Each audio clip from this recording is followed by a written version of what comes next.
Hey everyone, welcome to HubSpot with Paragon.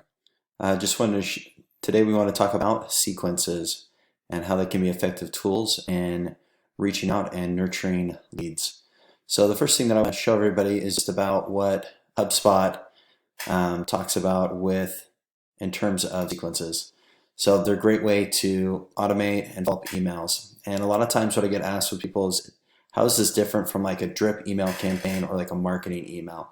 And the reality is that this is really used for one-to-one sales. So if I meet somebody at an event or I'm trying to communicate with somebody that I'm reaching out to get that individual conversation going with them, this is the email process that I use, which is different than a marketing email, which is more of like a blast for newsletters or updates or announcements that your company is maybe providing or that you're providing to those individuals, or for drip emails in those marketing areas, maybe about products or services that you're doing, which is different than this. Again, this is a one-to-one versus maybe a company one-to-many.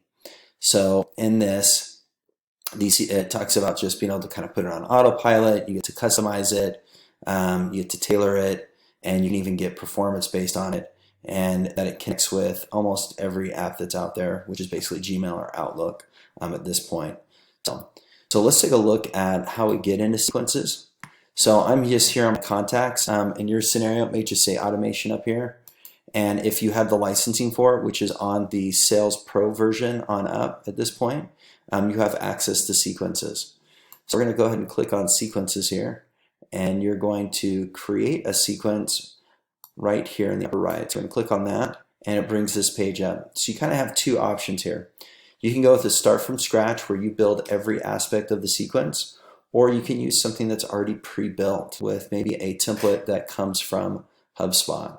So in this scenario, I'm going to use the recent conversation. If I click on it here, I can see what it has in it. And it looks like it's got 3 emails and a task, which is great. That's kind of what I want. But actually, I just did a call with them, and I want to follow up with them. So I'm going to go ahead and use this one. I like this one a little bit more. It gives me an email, another email, call, an email, another call, and another email, and a call. So a little bit more, or a throwback into marketing. So I kind of like how this is set up, and I'm going to go in and now tailor it the way that I want. So I'll go ahead and create sequence here in the upper right. And now this has been created. And what it has also done is it's taken each one of these emails, which are a template by this name, and it has actually added it to my email templates. And I'll show you where those are here in a little bit. First thing I want to show you is that this is using a pre-templated email. Notice that there is no signature here. That signature is something that you create early on in the system, and then it will be pasted in here. So this can be used by more than one individual. You'll also notice that these are pre-filled areas, and this is just using your tokens. So it's saying hi, whatever their first name is. There is a default you can put in. You may have leads that don't have a first name because of a list maybe that you've gotten, which is probably not recommended for this because, again, this is a one-to-one. I would probably start with a marketing email if that's the case. And then it talks about their company, says, hey, we want to talk a little bit more about your goals and your challenges. If you're like others that are dealing with this, so on and so forth.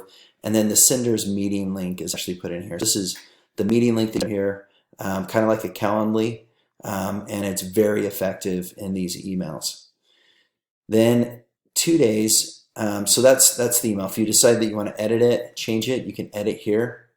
You can update this existing template, so the name here, or you can save as a new template. So if you grab this down, there are templates maybe you've used before, maybe you clone the sequence, but you want to change some things in here, but don't want to change the other templates that are already being used, make sure that you save as a new template. Otherwise, you may update all the other templates in your other sequences, so just be aware of that. You may also want to be careful of how you're sharing it, if it's private for you or if you're sharing with everyone.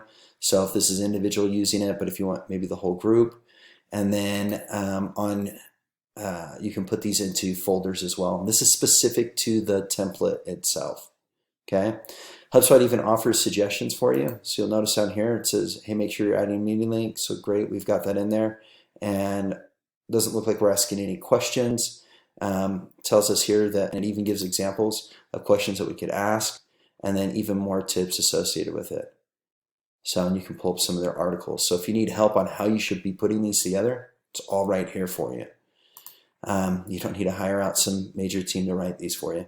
And then if your signature is going to be on this, you can go here. It'll take you to the screen to edit your signature. We're not going to worry about that right now. I'm going to go ahead and click cancel. I like where this is going, so I'm going to leave it. Then what happens is it's letting me know that 2 days after this has been sent, so the moment this is sent, 2 days later, 48 hours, it's going to send another email. And this email is going to say, hey, want to see if we're still catching up. 3 days after that, it's going to allow me to create a task. And so if for some reason this task is to call them, so one day after I'm going to call them, and I'm like, no, dude, I want to call them after my first email, which a lot of people do. Then I may add another task in here, and I'm going to call and follow up. And I'm actually going to add that one. There's other tasks here, or I can create my own task, but there's a lot that are already built in here. Mostly just call or follow up, or call and leave a voicemail. Add that in. And now I've got a task 1 day after my email is sent to call them. So if they don't respond in 1 day, I'm going to give them a ring. I can also tell the system that if for some reason I just want these emails to go out, so if I forget to call, I still want the system to communicate, maybe I'm sending out a lot, I can check this box that says continue without completing the task. So that means there'll be an open task in the system, but even if it's not completed, it's going to move forward to the next step. This is really helpful if you're actually learning to set up a string of tasks for calls, because you can have as many tasks as you want in here. So I can keep having calls put in here over and over again, and if I uncheck this box, it won't let me progress until I've completed the other task. Then it will create the new task. So let me give you an example. I've got a task here to call, and if they don't answer, maybe I want to delay it out, and I put another call and leave a message just as a secondary. So I've got 2 tasks here. This task won't even be created. The following emails will not be created until this task is completed. And prior to that, this task has to be completed as well. So I'll show up in my task list. I'll have to make this call. When this is completed, this task will be created and put into my call queue a day later, which is great. So if for some reason I just want to skip them all and have my emails go out, I can check these boxes. It'll move forward. And remember, the days are included here. So 1, 2, 3, 4 days later, this email would go out. If that's too far out, I would just remove one of these or lessen the time in between. Okay. So email number 2 will come out, then another task to call, another email, and another email, another task, another email, and then last but not least, it says throw it into a remarketing bucket. This person is not responding. So I've sent all these emails, nothing's coming back to me, and I need to throw it back into marketing. So it'll give me a task to put this into marketing. So I'll send it back to marketing, or maybe I'll start it up into another sequence. You can edit a few settings here.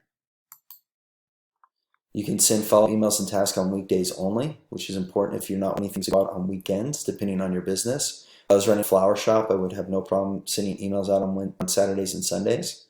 And then thread follow-up emails as replies. So if I want the subject line that I've created here to kind of follow in the rest of these, maybe it's under the same subject guys, and you'll notice that this subject will match the first email once it's enabled. If I turn that setting off, then I can create a new subject line for each email. So if I'm looking for a new subject line that maybe opens and I want to test out different subject lines, I want to uncheck this and make sure that each subject line is individualized. It also lets me choose a time that it would go out. So if I think that everybody answers their emails between 8 and 10 a.m., I can actually change this to 10 a.m. And let those emails always go out at that time. And then I always send follow-up emails at recommended send times if I have that capability, which you should on the Pro version. So I can say, hey, just send it when it's recommended. And then I can create follow-up task at 8 a.m. I may want to change this to 7. That way I get to them early in the morning. And then if I'm sending this to 2 or 3 people in the same company, I have the option of unenrolling the other contacts that are maybe in sequence if one of them responds. So let's say I'm going after 3 VPs at a major corporation, and those 3, one of them responds and sets a meeting with me, I may stop and unenroll the other 2. If that third person doesn't really work out, I can always start up a sequence again at a different place. And we will do that in a part 2 here on sequences. For now, we're going to go ahead and leave it here. You would save this sequence, and now it can be used, and we'll go into how that can be used in part 2.